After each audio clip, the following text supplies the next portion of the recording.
বাবা আমার ওই ম্যাঙ্গো বালা কেকটা চাই। ঠিক আছে বৃষ্টি, যাও নিয়ে নাও গা। আরে এই কেকটা আমার, তুই হাত দিচ্ছিস কেন? বাবা আমার ওই কেকটাই চাই।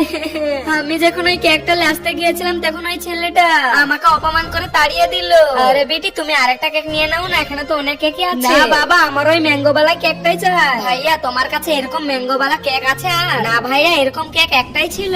ভাইয়া এই কেকটা দিয়ে দাও না, আমার বেটির বার্থডে। আর ভাই বলছে এরকম কেক আর নেই, আর বেটি অনেক কান্না করছে এই কেকটা নেওয়ার জন্য। না ভাইয়া এই কেকটা আমার বেটার অনেক পছন্দ, আর আমরা কিনে নিয়েছি কেকটা, আর দিব না আমরা। লেলে বেটা চল। এই ছবিটা যারা সুন্দর মনে করো তারা ভিডিওটা লাইক করে চ্যানেলটা সাবস্ক্রাইব করে দাও, আর কমেন্টে জানাও যে এই ভিডিওটা কোন দেশ থেকে দেখছো, ইন্ডিয়া না বাংলাদেশ। সরি ভাইয়া আমাদের কোনো কেক পছন্দ হচ্ছে না। আরে দাঁড়াও ভাইয়া, এই নাও এই কেকটা ওই ভাইয়ারা রেখে দিয়ে গিয়েছে তোমার বেটির জন্য। আরে হ্যাপি বার্থডে বেটি। অনেক শুক্রিয়া আঙ্কেল।